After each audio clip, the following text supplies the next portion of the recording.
साल लिस्टेड सरकारी कंपनियों में सरकार की हिस्सा बिक्री ने रफ्तार पकड़ी है। लिस्टेड पीएसयूज में ऑफर फॉर सेल यानी कि ओएफएस के माध्यम से हिस्सा बिक्री 11 साल के ऊपरी स्तर पर है। इस साल अब तक ओएफएस के जरिए सरकार ने 25,000 करोड़ रुपए से ज्यादा जुटा लिए हैं। 2015 के बाद ये सबसे बड़ा आंकड़ा है।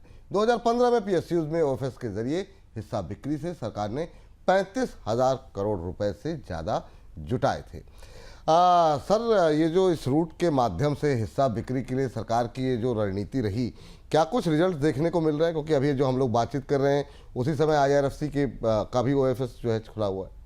हाँ, विपुल जी, आपको याद होगा करीब 80,000 करोड़ रुपए का मोनेटाइजेशन और डिसइन्वेस्टमेंट का टारगेट सरकार ने रखा था। इसमें मोनेटाइजेशन और पीएसयू डिसइन्वेस्टमेंट को एक साथ मिला दिया था, क्योंकि ओएफएस एक ऐसी व्यवस्था हो गई जो थोड़ी स्थापित है और इस पर आसानी से निवेश आता है। जिससे अगर आप कैलेंडर में 2026 में देखें तो 11 साल के सर्वोच्च स्तर पर है पीएसयू के ओएफएस का। 25,000 करोड़ रुपए सरकार इससे उठा चुकी है। आसानी से बेचना होता है, 5% 6% ओएफएस में कोई बड़ी स्टेक डाइल्यूट नहीं करनी होती, तो स्ट्रेटजी सफल दिखाई देती है।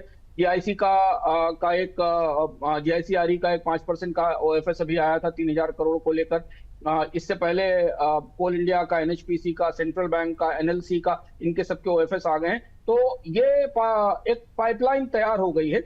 इस पाइपलाइन में 5-6 पब्लिक सेक्टर अंडरटेकिंग्स आगे आने वाले दिनों में और आएंगी। आसान तरीका है, आपको फाइनेंशियल इंस्टीट्यूशन से पैसा मिल जाता है और सरकार की थोड़ी हिस्सेदारी बेचने पर 5,000 करोड़ रुपए, 3,000 करोड़ रुपए, 4,000 करोड़ रुपए के इश्यू साइज में सरकार के इस इन्वेस्टमेंट के लक्ष्य में कुछ हिस्सा मिल जाता है। इस साल वित्तीय स्थिति दबाव में है, सब्सिडी का बोझ बढ़ा हुआ है, टैक्स की बायंसी खत्म हो रही है। ऐसी स्थिति में ये ओएफएस एक ऐसा रास्ता है जिससे सरकार पैसा जुटा सकती है।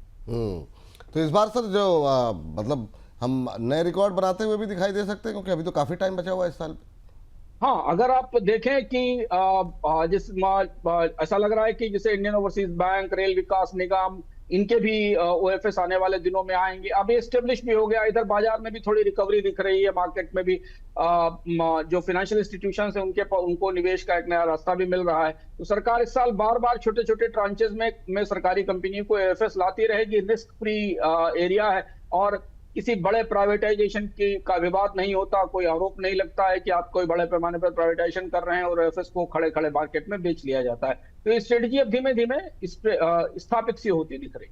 चलिए, इस बीच बढ़ते हैं अगली खबर की ओर। केंद्र सरकार ने सरकारी बैंकों को कहा कि रेहड़ी पटरी वालों के लिए 1 लाख रुपए तक के नए लोन प्रोडक्ट तैयार करें, जिससे वे बड़े मुद्रा लोन के लिए पात्र बन सकें।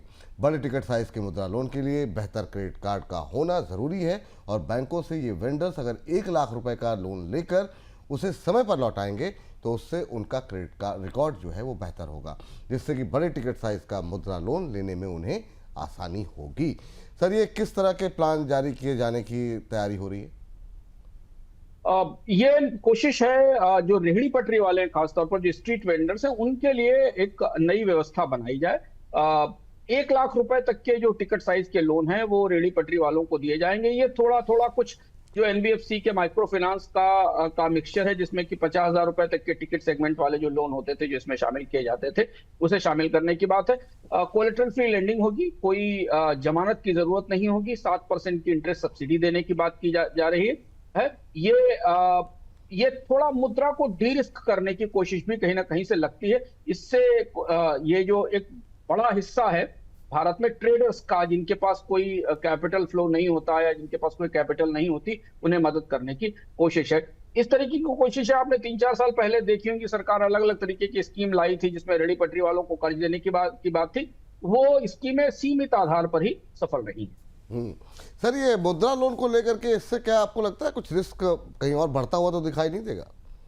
मुद्रा का रिस्क तो रहा है, स्मॉल टिकट सेगमेंट में लगातार स्ट्रेस बढ़ा है। वो रिस्क यहाँ भी आपको दिखाई देगा, क्योंकि बेनिफिशियरी के नंबर जो ऐसे भी निधि टारगेट्स हैं उस हिसाब से अब पब्लिक सेक्टर बैंक्स को मैकेनिकली सैंक्शन करने पड़ेंगे ये लोन बगैर किसी कोलेटरल के। तो ये इन लोन्स के डिफॉल्ट्स तो बढ़ेंगे ही, क्योंकि नंबर संख्या बड़ी होगी, यूनिट साइज छोटी होगी और इसकी क्लस्टरिंग भी एनपीए में दिखाई देगी। तो अभी तो पता नहीं, लेकिन आरबीआई शायद आने वाले समय में इसको लेकर कोई प्रोविजनिंग जरूर करेगा। पर हाँ, ये हिस्सा मुद्रा लोन जैसी समस्या लेकर आएगा।